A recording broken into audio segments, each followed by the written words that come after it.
राधे राधे, जय श्री कृष्णा। आज मैं आपको कार्तिक मास के महात्म्य का 25वां अध्याय सुनाने जा रही हूँ। मैंने ये अध्याय पहले अध्याय से शुरू किया है और मैं अब 25वां अध्याय सुनाने जा रही हूँ। अगर आपको ये अध्याय सुनने हैं तो मैं डिस्क्रिप्शन बॉक्स में सबके लिंक छोड़ दूँगी, आप वहाँ से सारे अध्याय सुन सकते हैं। मैंने पूरे अध्याय का सार भी सुनाया है। पहले अध्याय से लेकर 35वें अध्याय तक का पूरा सार सुनाया है। अगर एक साथ आप सारे अध्याय सुनना पसंद करते हैं और एक साथ सारे अध्याय सुनने से पूरा लाभ मिलता है, अगर आप वो सुनना चाहते हैं तो उसका लिंक भी मैं डिस्क्रिप्शन बॉक्स में छोड़ दूंगी। आप वहाँ से 1 से लेके 35 अध्याय के सभी सार सुन सकते हैं। अगर कार्तिक मास में एक समय भोजन किया जाता है तो उसके समस्त पाप नष्ट हो जाते हैं, लेकिन अगर वो उपवास रखता है तो उसके 7 जन्मों के पाप नष्ट हो जाते हैं। कार्तिक में व्रत उपवास का इतना फल मिलता है कि बुरे से बुरे कर्म वालों के भी समस्त पाप नष्ट हो जाते हैं। कहते हैं कि ब्रह्म हत्या जैसे पाप भी कार्तिक मास में व्रत उपवास और दान करने से खत्म हो जाते हैं। तीर्थ में जाने तथा गो स्वर्ण भूमि आदि के दान का फल कार्तिक मास में व्रत करने से और रात्रि जागरण करने के बराबर माना गया है। कहते हैं कि जितने भी तीर्थ हैं और जितने भी तीर्थों की आशा की जा सकती है, वे सभी कार्तिक मास में व्रत और उपवास करने से मिल जाते हैं। अगर कोई कार्तिक मास में धर्मपरायण होकर अन्य व्यक्तियों का अन्न नहीं खाते हैं तो उन्हें चंद्रायन व्रत का फल मिलता है। कार्तिक मास में अगर दान करते हैं तो उससे भगवान इतने प्रसन्न नहीं होते हैं जितने कि रोज कार्तिक मास में भगवान विष्णु के महात्म्य को सुनने से खुश होते हैं। दीपदान से खुश होते हैं। दान और ब्राह्मणों की सेवा और उन्हें दक्षिणा देने से भी भगवान बहुत खुश होते हैं। अगर कार्तिक मास में नदी, कुआं और तालाब पर स्नान करें या किसी पवित्र नदी में स्नान करें तो उसका बहुत अनन्य फल मिलता है। तीर्थ, व्रत और दान आदि के करने से समस्त पाप नष्ट हो जाते हैं, मगर प्रेत योनि में रहने वाले को इसका अधिकार नहीं है। ब्रह्मदत्त ब्राह्मण कलह से कहते हैं कि तुम्हारे दुख को देखकर मैं बहुत दुखी हूँ और तुम्हारा दुख दूर करने पर मुझे संतोष मिलेगा।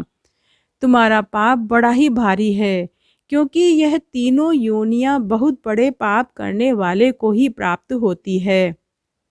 प्रेत योनि तो थोड़े पुण्य से नष्ट भी नहीं हो सकती, लेकिन मैं तुम्हें इस योनि से अवश्य छुड़ाऊंगा।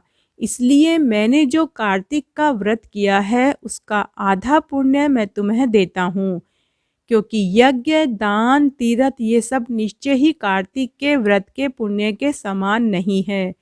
देव ऋषि नारद बोले कि हे राजन, इतना कहकर धर्मदत्त ने उसे ओम नमो भगवते वासुदेवाय यह 12 अक्षर मंत्र सुनाया और तुलसी का जल उस कलहा के ऊपर छिड़का। फिर क्या था, वह कलहा क्षण भर में प्रेत योनि से छूटकर प्रज्वलित शिखा के समान दिव्य रूप धारण करके शिव लक्ष्मी के समान सुंदर हो गई। तब वह धर्मदत्त को दंडवत प्रणाम करके प्रसन्नता से गदगद होकर बोली, हे ब्राह्मण, आपके आशीर्वाद से मैं इस घोर नरक से छूट गई हूँ। मुझे पाप सागर में डूबती हुई के लिए आप नौका के समान हैं। नारद जी ने कहा, हे राजन, कलह अभी इस प्रकार बातें कर ही रही थी कि तभी वहां पर विष्णुगण एक दिव्य विमान लेकर आए। विमान के द्वार पर अप्सराएं और गण बैठे हुए थे। सभी नृत्य गान कर रहे थे। धर्मदत्त ने उनको देखकर प्रणाम किया। पुण्यशील और सुशील नामक भगवान विष्णु के गणों ने धर्मदत्त को अपने दोनों हाथों से ऊपर उठाकर उनका अभिनंदन करके कहा कि हे द्विज श्रेष्ठ ब्राह्मण, आप धन्य हैं जो सदा भगवान विष्णु के व्रत, कथा और सेवा में लीन रहते हैं। आपने जो अपने बाल्यकाल में पवित्र और शुभ कार्तिक व्रत किए थे, उसके आधे फल से कलह के पूर्व जन्म के एकत्रित पाप नष्ट हो गए हैं। यही नहीं, आपकी कृपा से उसके सैकड़ों जन्म के पाप भी नष्ट हो गए हैं। आपके जागरण आदि करने से, पुण्य प्रभाव से आकाश मंडल से यह विमान आया है। हे ब्राह्मण, अब हम इस कलह को भली भांति सभी भोगों से युक्त बैकुंठ में ले जा रहे हैं। आपके दान और पुण्य के प्रभाव से यह भगवान विष्णु के पास रहेगी। आप भी इस जन्म के बाद अपनी दोनों स्त्रियों सहित बैकुंठ में विष्णु जी के पास रहोगे और मुक्ति प्राप्त करोगे। हे दया सागर, वह मनुष्य धन्य है और उनका जन्म भी धन्य है जिन्होंने तुम्हारी तरह विष्णु जी की भक्ति की है, क्योंकि भगवान विष्णु अपने भक्तों को भला क्या नहीं देते। जिन्होंने प्राचीन काल में उत्तानपाद के पुत्र को ध्रुव पर पहुंचाया, जिनके सुमिरन मात्र से प्राणियों को मुक्ति मिल जाती है।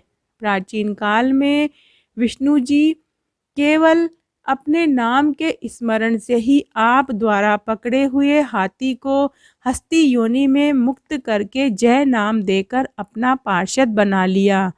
तुमने उसी विष्णु की सेवा की है, इसलिए तुम अपनी दोनों स्त्रियों सहित 1000 वर्ष तक भगवान विष्णु के पास निवास करोगे। जब तुम्हारा पुण्य क्षीण हो जाएगा, तब तुम सूर्यवंश में अपनी दोनों रानियों के साथ राजा दशरथ के नाम से प्रसिद्ध होगे तथा यह कलह तुम्हारे आते पुण्य की भागीदारी होने के नाते तुम्हारी तीसरी भार्या होगी। वह भगवान विष्णु पुत्र के रूप में तुम्हारे पास रहेंगे और देवताओं का कार्य करेंगे। विष्णु जी को प्रसन्न करने वाले तुम्हारे कार्तिक व्रत से अधिक महत्वपूर्ण यहाँ दान, तीर्थ आदि और कोई भी नहीं है। हे दया सागर, तुम धन्य हो, क्योंकि तुमने जगत गुरु भगवान विष्णु को प्रसन्न करने के लिए कार्तिक मास का व्रत किया है, जिसके आधे पुण्य के फल की भागीदार यह कलह है। इस समय हम इसे अपने साथ विष्णु लोक में ले जा रहे हैं। इस तरह ब्राह्मण ब्रह्मदत्त ने अपने कार्तिक के मास के पुण्य का फल कलह को दिया, जिससे कलह के समस्त पाप नष्ट हो गए और विष्णुगण उन्हें अपने साथ बैकुंठ में ले गए। और विष्णुगणों ने ब्रह्मदत्त ब्राह्मण को आगे के जीवन का भी बताया कि वो आगे के जीवन में 1000 वर्ष तक भगवान विष्णु के लोक में रहेंगे। उसके बाद राजा दशरथ के रूप में जन्म मिलेगा और उनके पास भगवान राम रूप में विष्णु जी आएंगे। यह पूरा विवरण इस कथा के अंदर आया है। इस कथा को सुनने मात्र से मनुष्य के सभी पाप नष्ट हो जाते हैं और कार्तिक का पुण्य फल मिलता है।